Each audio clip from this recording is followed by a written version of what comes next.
Hello,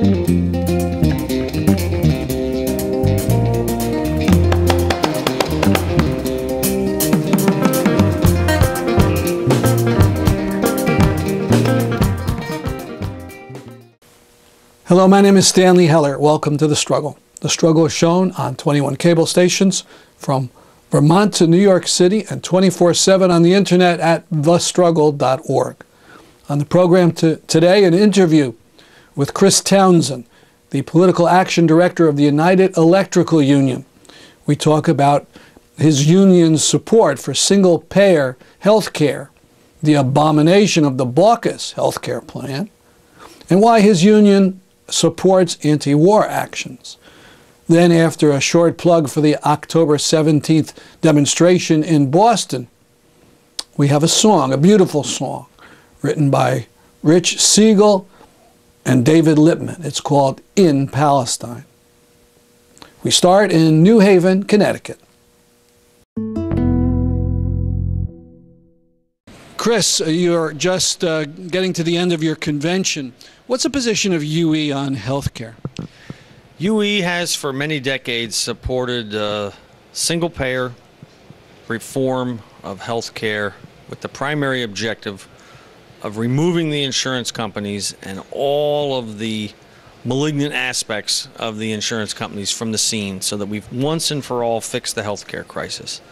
In the recent period, we have also been critical of the whole concept of the public option, but we've also laid down a series of markers through our democratic deliberations on what must be in a public option, if even that ends up being in the final package, which is yet to be seen. So that would include being affordable, being comprehensive, being not a mandatory insurance scheme, being something where people would have some control over their quality and choice of doctor, a provision that would prevent employers from just shedding their existing memberships into some sort of a indeterminate pot. So sort of a minimum yardstick. So we haven't by any means backed away from single payer, but recognizing that inside the Beltway it was never on the table, we felt like we needed to have a yardstick, a measurement of what would give us the ability to measure whether or not any final so-called public option, including plan, would be worthwhile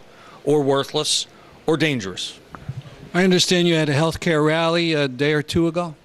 Yeah, we took part of our convention as we always do. We like to take the members out when we can or go out with the members and demonstrate and raise cane on behalf of some issue or in opposition to something going on. This time we felt that it would be perfectly appropriate, actually urgently necessary, to go on down to City Hall and have a demonstration to dramatize the need for single-payer health care, why it's meritorious and why it's superior in its content and in its applicability, the way it would work as compared to these other watered-down schemes. And it was quite spirited. We had a nice time on the street over in front of City Hall here in New Haven, and the members were fired up.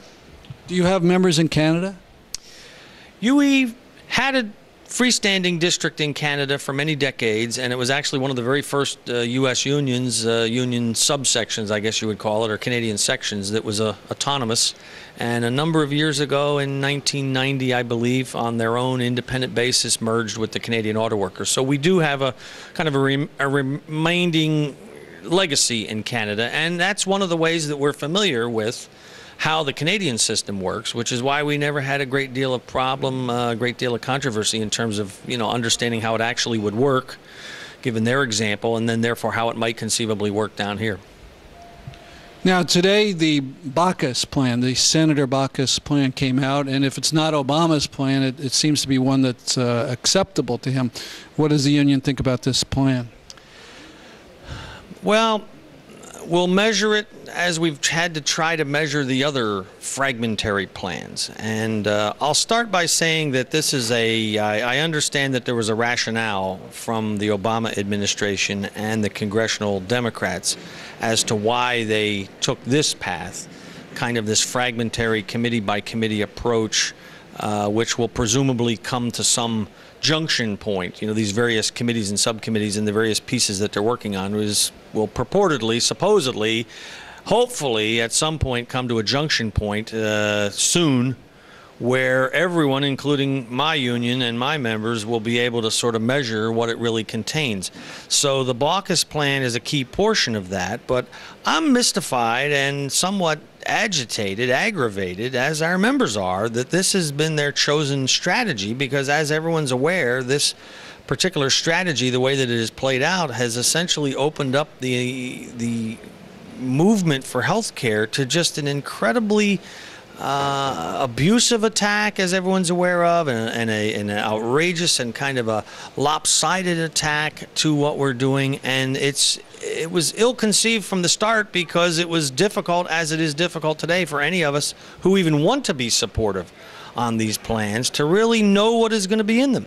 Now, I understand the Baucus plan has no public option at all. Yeah, what my fast read here of the Baucus plan is, it looks to me like the Baucus forces have labored mightily and brought forth an abomination. And potentially someone will try to spin that, I suppose, as something that we should be happy for. But I look at it and my first glance on it is that it just doesn't contain very much. And I'm drawn immediately to the, crossing the Rubicon of the taxation of benefits, which is a deal breaker for us. It's nothing that needs to be done. Could you explain that a little? Well, there's been for many decades this, only in the minds of inside the Beltway, would you have folks inside the Beltway who think that somehow workers and customers of insurance are somehow getting away with something on the tax front because they're not paying income taxes on the dollar values of what goes into their health insurance. Now, this would never have been a problem if it weren't for the fact that the sheer size of the premiums that we're all forced to pay for health insurance have now grown to such enormous magnitude that the eye of some of the congressional forces is drawn to it as a potential source of tax revenue.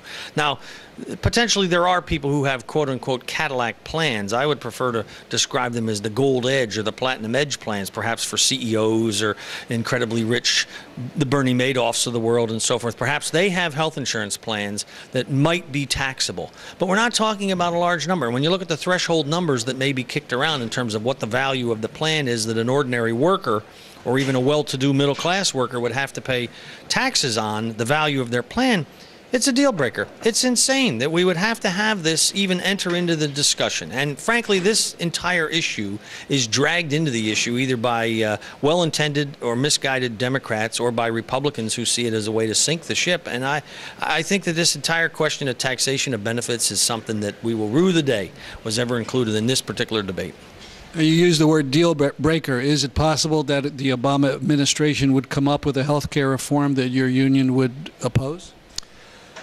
The fact that there's always been a theoretical possibility that our union and many others, I would presume, or other forces, community groups, just individual people, the fact that it's always been a hypothetical possibility that we would have a plan that in the end was so inferior or potentially even destructive that we might have to oppose it has always been on the table. We've never taken it off the table. We're not going to take it off the table because, frankly, we're entitled to be skeptical.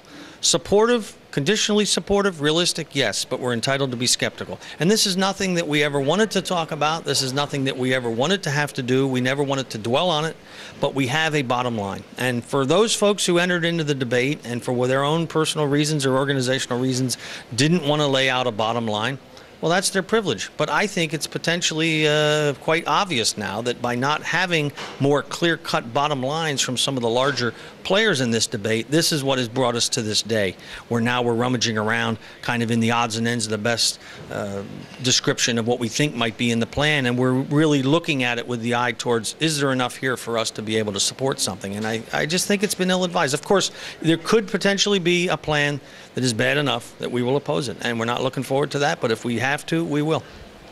I want to get into two other aspects. I understand that Congresswoman Rosa DeLauro spoke, and when she talked about her opposition or her vote against invading Iraq, there was considerable support. Does the union get involved in issues like Iraq?